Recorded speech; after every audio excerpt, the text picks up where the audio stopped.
Welcome back to Easy English Flow with Mark and Sarah. Before we dive into our morning routines, a quick reminder. If you want to speak better English, hit that subscribe button. Because when you subscribe, you aren't just supporting the channel, you're making a promise to yourself to get a little better every single day. That's so true. It really is that little promise, that daily commitment. Mm-hmm. And, there's really no better place to start with that commitment than with the very first things we do every single day. Right, the routine. Exactly. Yeah. And today we are not just giving you a list of vocabulary words. Today we are exploring daily routines and useful vocabulary for your everyday life. It's fantastic to be back. When we usually do these deep dives, we're often tackling these massive, really complex topics. Yeah, global economics, space travel, artificial intelligence. Yeah. Big stuff. Exactly. Big, heavy stuff. But today feels different. It does feel different. And I have to admit, when I first looked at the schedule and saw daily routines, I had a moment of doubt. I thought, really? Are we just going to talk about brushing our teeth? I get that. It feels a little, basic. I mean, everybody knows how to eat and sleep, right? Yeah. What is there to talk about for an hour? It sounds incredibly basic on the surface. But here's the thing, and this is why I'm actually more excited about this topic than almost anything else we've covered recently. Okay, you've got my attention. Think about the last time you met someone new. Maybe it was a new friend. Maybe you were in a high-pressure job interview, or maybe you were just making that awkward small talk while waiting for the coffee machine at work. Oh, I know that awkward small talk very well. We all do. And what is the one question that almost always comes up? It's usually something like, so what do you do? Or how was your day? Or what have you been up to? Exactly. Or the big one. So what does a typical day look like for you? It is the absolute core of human conversation. That's a good point. It's how we find out about people. It is. It's how we connect. It's how we find common ground. And here is the trap. And I see this happen with English learners constantly, even pretty advanced ones.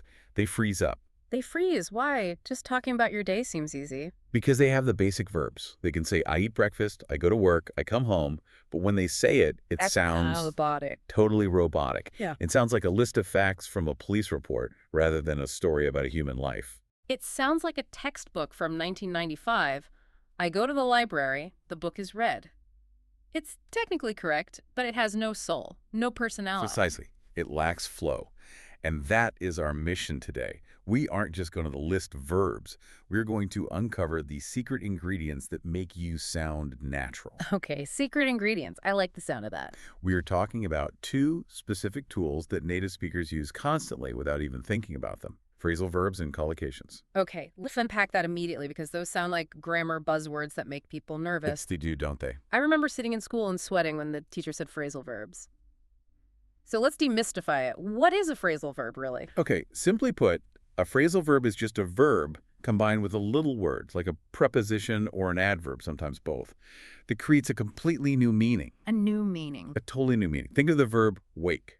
It means to stop sleeping.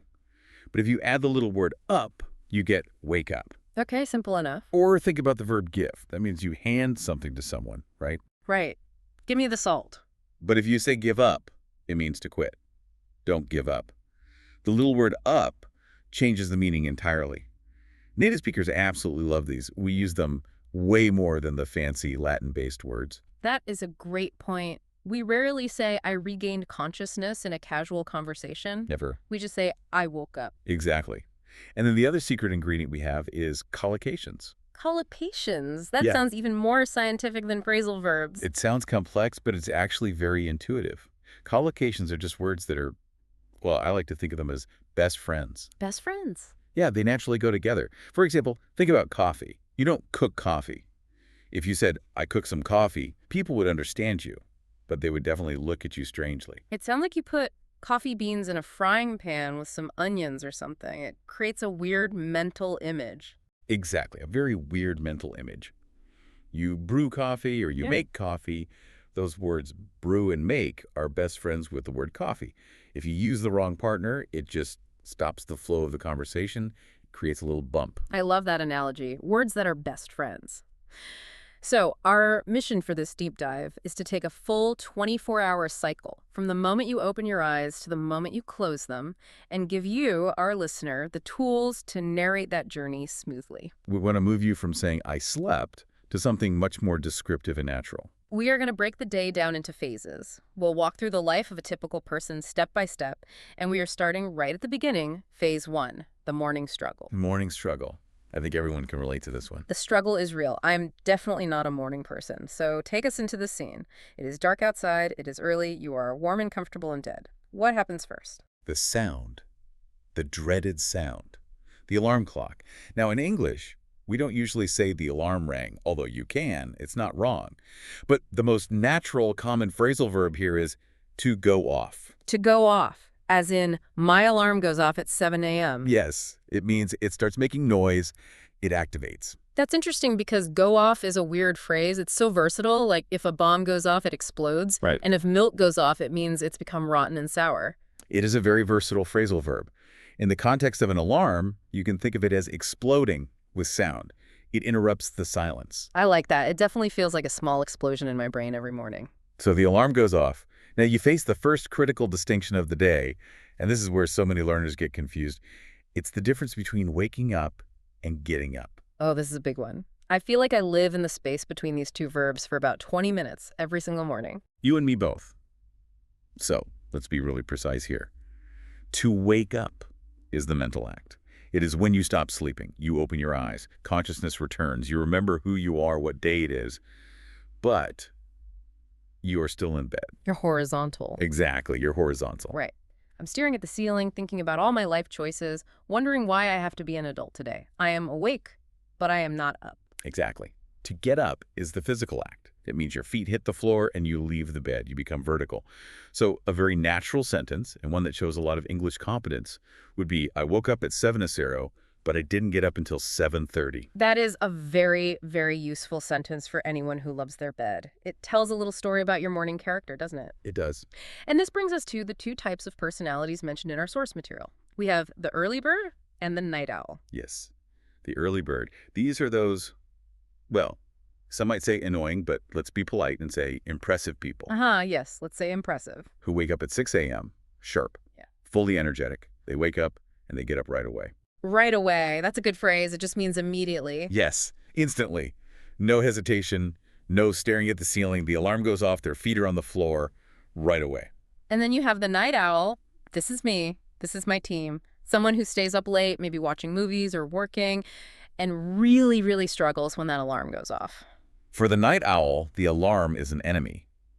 And because of that, night owls have a very close and complicated relationship with a specific button on their alarm clock or phone. Ah, the snooze button. My best friend and my worst enemy, all in one. To snooze literally means to sleep lightly for a short time.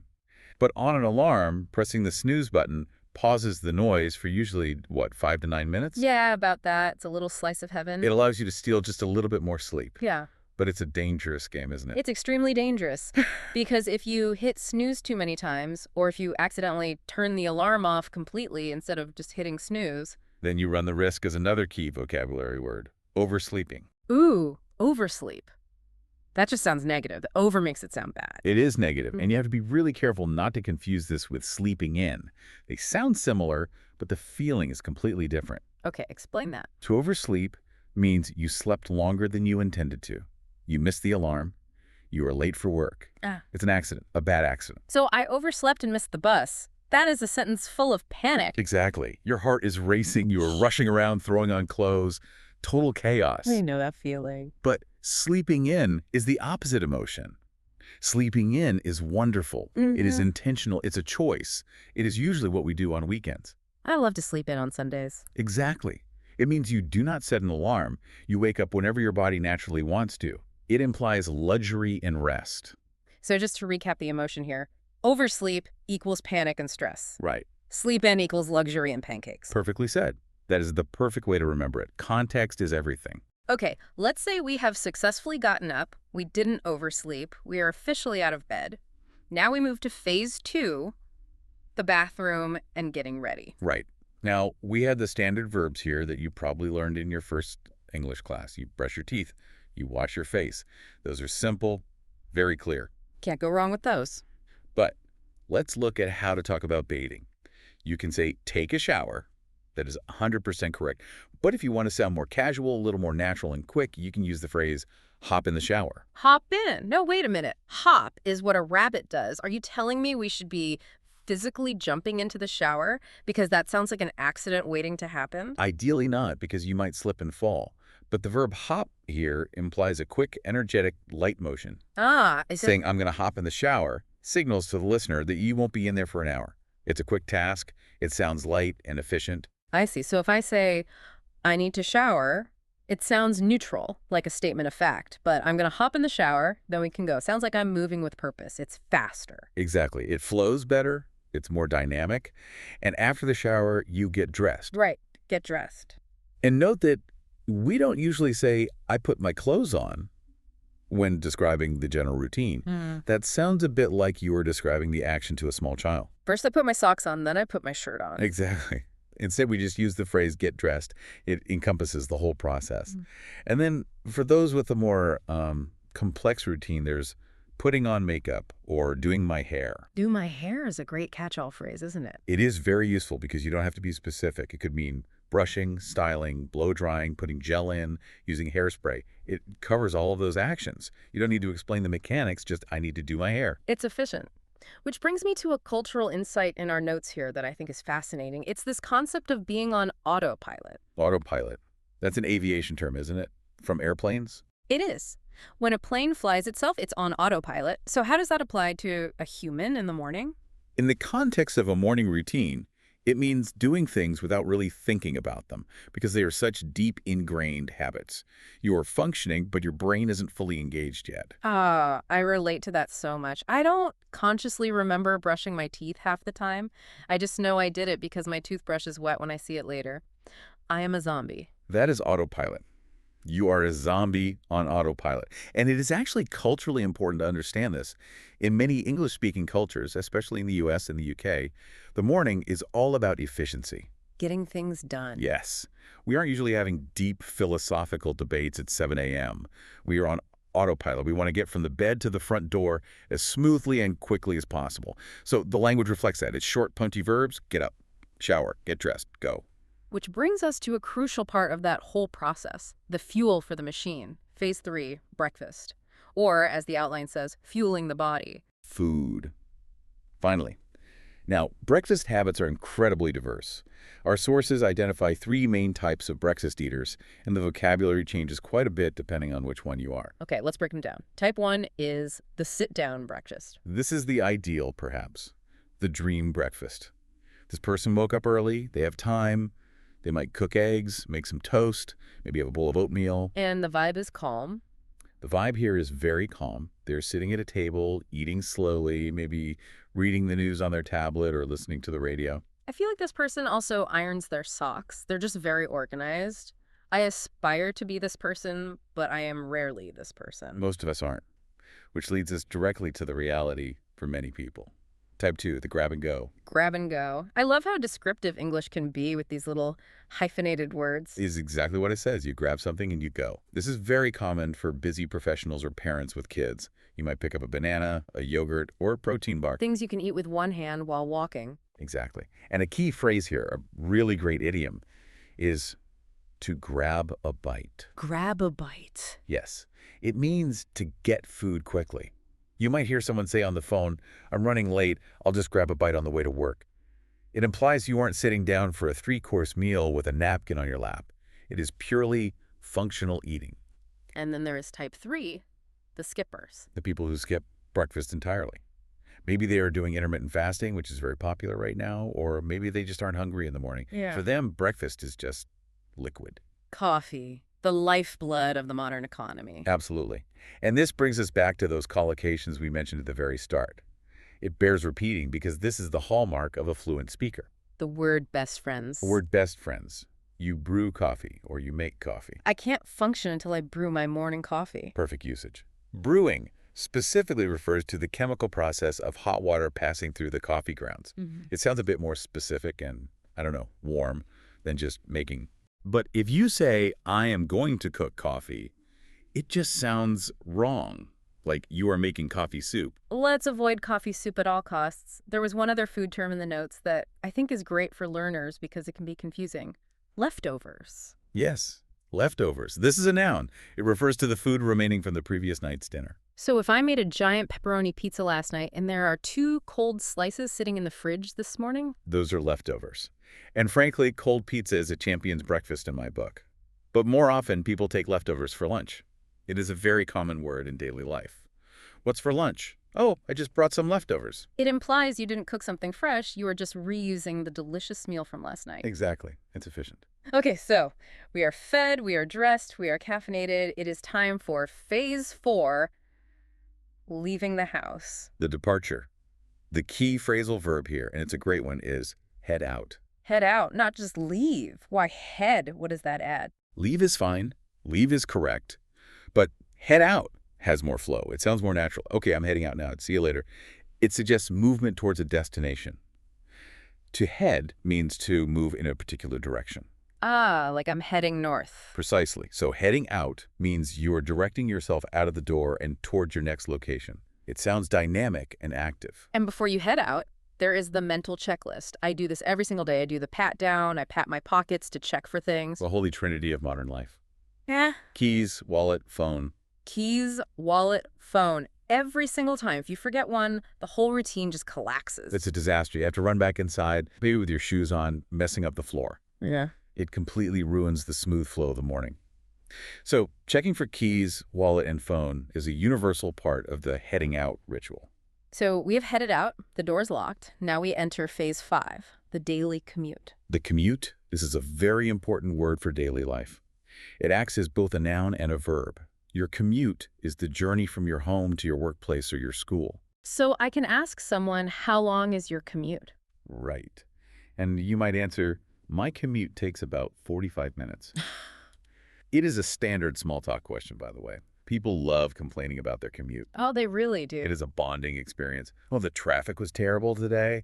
Oh, the train was so crowded. It's a safe topic to complain about, and there are different modes of transport here, each with their own special vocabulary. That's right. If you are driving, the biggest risk is getting stuck in traffic. Stuck. I like that word. It's like you're stuck with glue. You cannot move. And this usually happens during rush hour. Rush hour. Now, I have always found this term funny because during rush hour, nobody is rushing. Everybody is stopped. It should be called stop hour. That is a very keen observation. Yeah. It is deeply ironic. Rush implies speed, but rush hour refers to the peak times, usually 8:00 to 9:00 and 5:40 to 0:00 p.m. when everyone is trying to rush, and so as a result, nobody moves at all. What about for people who don't drive? I know many of our listeners are in big cities where they use public transport. Then you are likely using the bus or the train. Now, pay attention to the verbs here. They're important. You take the bus or you catch the bus. Catch implies a bit of a chase, doesn't it? Like you might miss it. It does. It implies timing is everything. You have to be there at the right moment to catch it, just like catching a ball. If you are late, you miss the bus. I missed the bus. That feeling of watching it drive away while you are standing there in the rain, it's just heartbreaking. It really is the worst. Yeah. And in cities like London, you take the tube. In other cities, it might be the metro or the subway, or you catch a train. It's all very similar. The notes also mention carpooling. That's becoming more popular. Yes, carpooling is simply sharing a ride with coworkers or friends who live near you. It saves gas, it's better for the environment, and in some countries, it lets you use the special, faster lanes on the highway. Now, our source mentioned something really cool about the commute. The idea of turning dead time into learning time. This is a fantastic concept, especially for our listeners. Dead time is time where you aren't really doing anything productive. You're just sitting there. Right. You're just sitting on a bus, staring out the window, or staring at the back of the car in front of you in traffic. It feels like wasted life. But if you put on a podcast. Exactly. Like this one. Suddenly that dead time becomes learning time. You are passive physically, but you're active mentally. It is one of the best ways to improve your language skills without having to find extra time in your day. You're reclaiming that hour. You're reclaiming it. It's brilliant. I love that. Use the commute. Don't let the commute use you.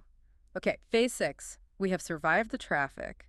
We are at the office, arriving, and settling in. Settling in. This is a lovely phrasal verb. It describes that transition period between walking in the door and actually starting to work. Right, you don't just sit down and immediately start typing. No one does that. Yeah. You put your bag down, you take your coat off, you turn on the computer, which takes a few minutes. Maybe you go and fill up your water bottle. You are getting comfortable. You are settling in. And this is where the social aspect of the routine kicks in again, the art of small talk. We cannot stress this enough. In many English-speaking business cultures, you generally cannot just walk in, sit down, and stare at your screen in silence. It can be seen as rude or cold. You need to acknowledge the other humans in the room. Yes. And it doesn't need to be deep or philosophical, just a simple, good morning, how are you? Or did you have a good weekend? Or the classic, nice weather today, isn't it? The weather. The ultimate fallback topic. Why do we talk about the weather so much? It seems so boring. Because it is safe. It is shared ground. We are all experiencing the same weather, whether it's sunny or raining. If I ask about your politics or your family problems, that can be dangerous. But if I say it's raining again, we can agree. So it's not about the information. Not at all. The purpose of this small talk isn't to exchange meteorological data. It is to say, I see you, I acknowledge you, we are part of this team. It builds relationships in a very small, simple way. So listeners, don't skip the good mornings. It is actually part of the work. Got it. Phase 7, digital routine. We turn on the computer and we face the beast, the inbox. The inbox, the home of all new emails. And here we have some key verbs that are pretty straightforward. You reply to an email to answer it, you forward it to send it to someone else, and you delete it to remove it. But there's a phrasal verb here that I use constantly all day long, catch up on. Oh yes, to catch up on. This is so useful. It implies that you are behind, you were away or busy, and now you are chasing the task to get back to the present. Like I was on vacation for a week, so now I have to spend all morning catching up on my emails. That is the perfect example. It means you have a backlog, a pile of work, and you need to process it all to get back to the current moment. You can catch up on emails, catch up on the news, or even catch up with an old friend you haven't seen in a while. I feel like I'm always catching up on something. Which leads us perfectly into phase 8, productivity. How do we manage all this stuff? The to-do list. The to-do list is essential for most people. You list your tasks for the day, you look at your deadlines, that's the time or date a task must be finished. I have a deadline at 5:00 p.m. That word always sounds so serious. Deadline. Like, or else. It is serious. We're all. Cross that line and you might be in trouble. Now, when you look at that list of tasks, you have to decide what is urgent and what is important. But our source material has a fantastic idiom for this. Eat the frog. I have to say, purely as a food concept, I'm not on board. I don't want to eat a frog. But as a productivity concept, explain it to us. Why are we eating frogs? It comes from a quote that's often attributed to the writer Mark Twain. The idea is, if the first thing you do each morning is to eat a live frog, you can go through the rest of the day with the satisfaction of knowing that it's probably the worst thing that is going to happen to you all day long. That is vividly true. If I ate a frog at 8 a.m., a boring meeting at 3 p.m. would feel like a trip to Disneyland by comparison. Exactly. So in productivity terms, the frog is that one task on your to-do list that you are dreading. The one you keep avoiding. Yes. The difficult phone call you have to make, the complex report you have to write, the boring paperwork, the thing that makes you want to go get another coffee instead, the thing you procrastinate on. So the advice is, do it first. Eat the frog. If you finish the hardest, most annoying thing at 9:00 a.m., the rest of the day feels light and easy, you have momentum, you feel successful. So instead of checking social media for 20 minutes, eat the frog. Instead of chatting in the kitchen for too long, eat the frog. Precisely. Get the hard stuff out of the way, and the rest of your day will be better. I'm going to try that tomorrow, though my frog is usually just getting out of bed, as we've already discussed. Baby steps. Yeah. Maybe your frog's just answering that one difficult email you've been scared of. Okay, that I can do. Phase 9 involves other people again. Meetings. And specifically, our notes mention a stand-up. This is a term that started in the tech world, in software development, but it has spread to many other industries. A stand-up meeting. And do people literally stand up? Is that why it has that name? Usually, yes. And there's a very simple psychology behind it. If everyone is sitting down in comfortable chairs with a coffee, they relax. They start talking about their weekend, their cats, the weather, and the meeting drags on for an hour. But if you are standing... The legs get tired, you want to finish. Mm. So you speak faster, you get right to the point. It keeps the meeting short, fast, and efficient. Usually they're designed to be 15 minutes max. And what is the goal of these short, standing meetings? The goal is to update the team quickly to ensure everyone is on the same page. On the same page. That is a great idiom. I use that all the time. Where does it come from? Think about a choir singing from a sheet of music or a class reading a book together. If I am on page 10 and you're on page 20, we are completely lost. We are not synchronized. We can't work together. So staying on the same page means we are in agreement and we all have the same correct information. Exactly. If I think the project deadline is Tuesday and you think it's Friday, we are not on the same page. And that is a disaster waiting to happen. So stand-up meetings help everyone get on the same page for the day. Okay, the day moves on. We work, we meet, we eat some frogs. Now it is 5000 p.m. It's time for phase 10, wrapping up. This is one of my favorite phrasal verbs because it is so visual. To wrap up. It makes me think of a present, like you're wrapping a gift for a birthday party. The image is very similar. When you wrap a gift, you are enclosing it, putting tape on it, finishing it so it is complete and ready to be given. When you wrap up your work, you are packaging the tasks for the day. You are bringing things to a nice, neat conclusion. Okay, team, let's wrap up this meeting in the next 5 minutes. Or, I'm just wrapping up this report and then I'm heading out. It implies you are in the final stages of finishing something. It sounds much more professional and complete than just saying, I'm stopping. And once you have wrapped up your work, you can use one of the best idioms in the English language. Call it a day. Yes. To call it a day. I love this one. Does that mean you literally name the day? I call this day Steve. Not quite. It's thought to come from the old phrase, call the end of the working day. You are making an official declaration. You're deciding that the work is done for now. You're finished. I'm exhausted. I've answered 100 emails. Let's call it a day. Whereas a very decisive phrase. It signals that mental transition from work mode to home mode. You are closing the chapter on work for today. And that transition leads us straight to phase 11, the evening routine. Or, as our notes say, winding down. Winding down, another absolutely crucial phrasal verb. To understand this one, you have to think of an old-fashioned clock or a toy. The kind you have to wind up with a key. Exactly. When you wind the clock up, you are tightening the spring inside. It has high tension. It's full of energy. That is you at work. You are focused, tense, energetic. So winding down is the release of that tension. Yes. It is the slow, gradual relaxation. You don't just stop instantly, like a switch. You wind down. The spring slowly uncoils. So, how do we wind down? What is the vocabulary of relaxation? Well, first, for most people, the first step is to change clothes. You get out of the stiff work clothes, the suits, the ties, the tight shoes. And you get into sweatpants or pajamas or loungewear. The best feeling in the world, taking off the work costume and putting on the relaxing costume? Then dinner. You might cook a meal, or if you were too tired from eating frogs all day, you might order takeout. Takeout, food delivery from a restaurant. Or you can eat those leftovers we talked about earlier. And after dinner, entertainment. This could be watching Netflix, reading a book, spending time with family. A very modern term here is binge watching. Oh, I am guilty of this. Binge watching means watching many episodes of a TV show in a row without stopping. Exactly. I binge watched an entire season of that new show last night. It's a very common way for people to wind down. But we have to be honest. The evening isn't just fun and Netflix. There is the reality of chores. Oh, chores. That word even sounds heavy and annoying. It does. Chores are those small, repetitive housework tasks that never seem to end. Doing the dishes, taking out the trash, doing laundry, folding the laundry. Things that keep your house from falling apart. Exactly.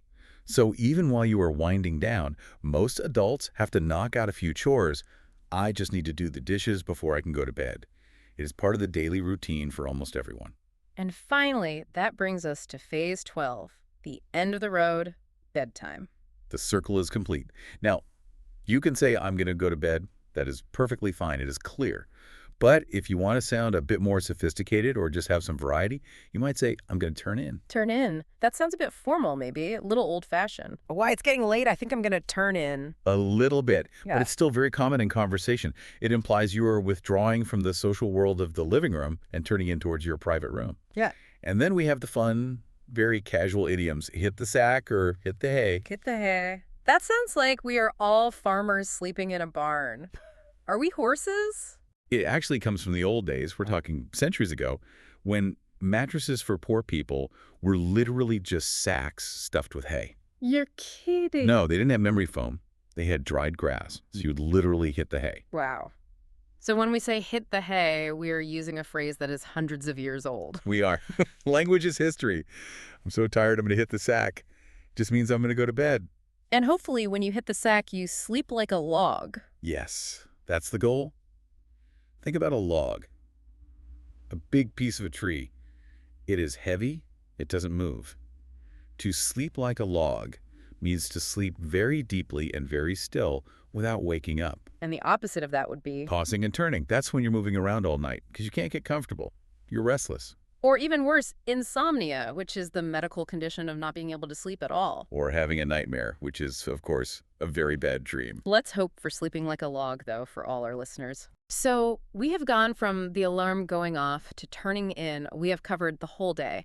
But what is the big takeaway here? Why does mastering this vocabulary matter so much?